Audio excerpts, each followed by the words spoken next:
In this video, I'm going to be talking about something that we all are doing right now. Well, most of the people who are working in IT, I would say 90% of the people who are doing it right now as I speak, thanks to the pandemic, and that is working from home.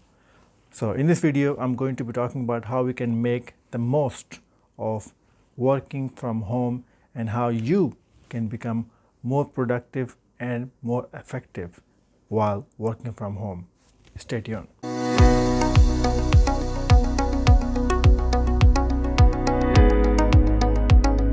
Welcome back. So I'm going to be talking about a couple of pointers in this video that would really be helpful. So point number one is while you're working from home, there's no one to look over your shoulders, or there's no one to actually or physically monitor you.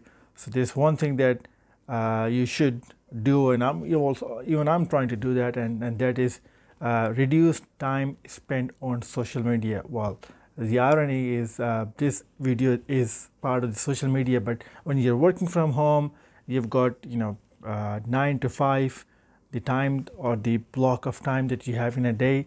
You've got some expectations, and spending time on social media during the working hours may not be as helpful or may not be as valuable and won't make you a valuable individual. So cut time or reduce your time that you're spending on social media. That can be used doing something more productive for your work-related assignments. Cut down completely or reduce time on social media. Point number 2, and that is take short breaks from time to time.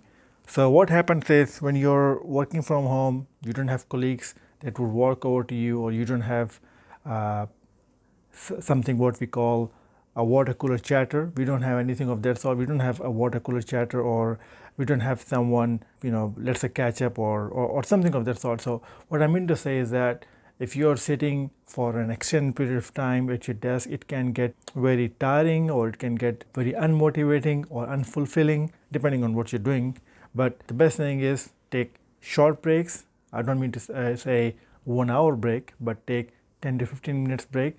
Again, something that I need to do more of, because when you're busy doing something and you are so absorbed in that work, you just don't realize that you've been sitting on that desk for hours and hours, and you need to take some break. Your body needs to take some break. So take 10 to 15 minutes break, and maybe go for a walk, or go get yourself a coffee or something.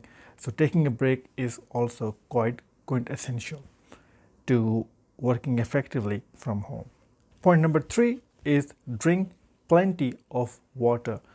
And what I mean by that is we are all knowledge workers, and our body needs proper, they say the mind works when it is completely hydrated. If your body is hydrated, it will function properly at the optimum level.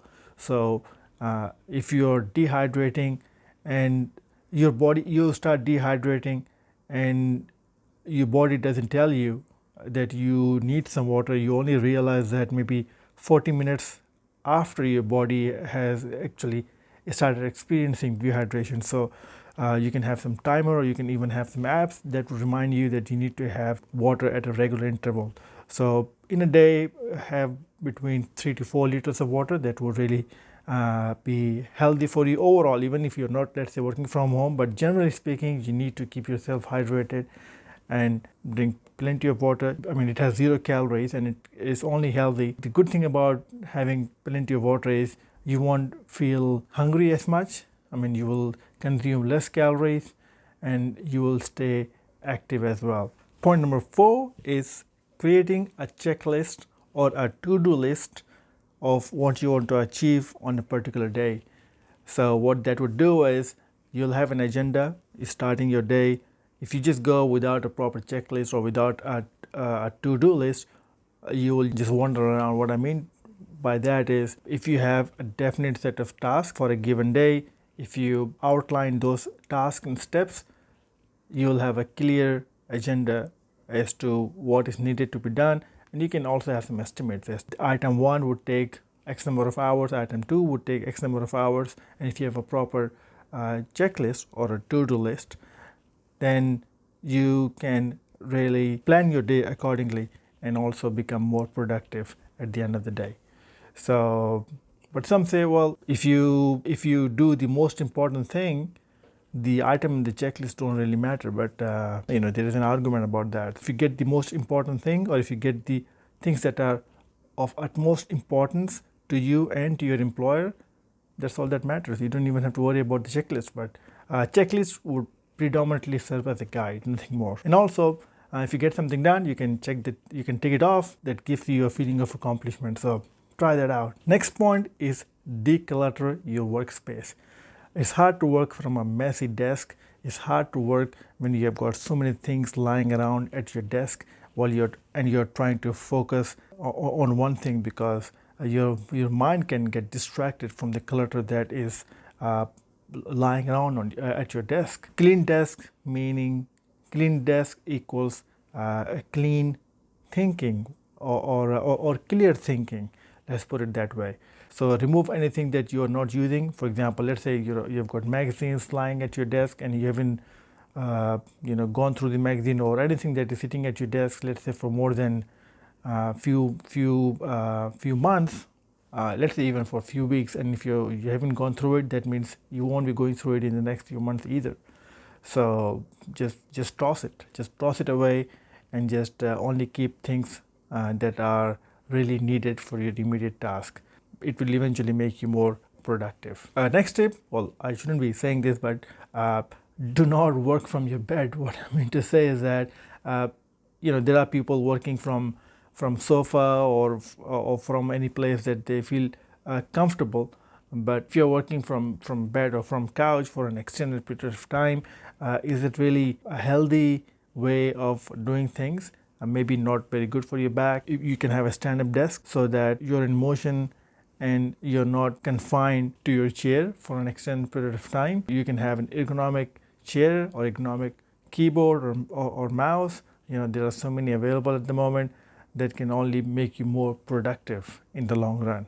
And also, your body will thank you for that. Next tip, when you're working from home, let everyone know that you'll be really busy in this block of time, so that you don't get distracted, because that is your focus.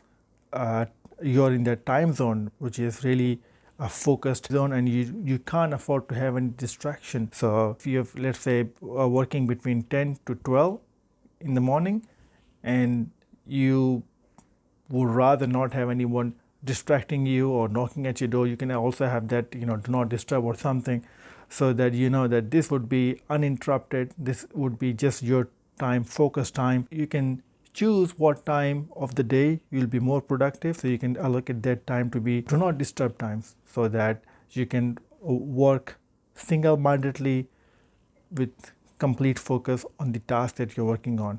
And before you know it, you'll get more things done, more tasks completed and out of the way. I hope you have found these things helpful. If you have, do let me know in your comments down below.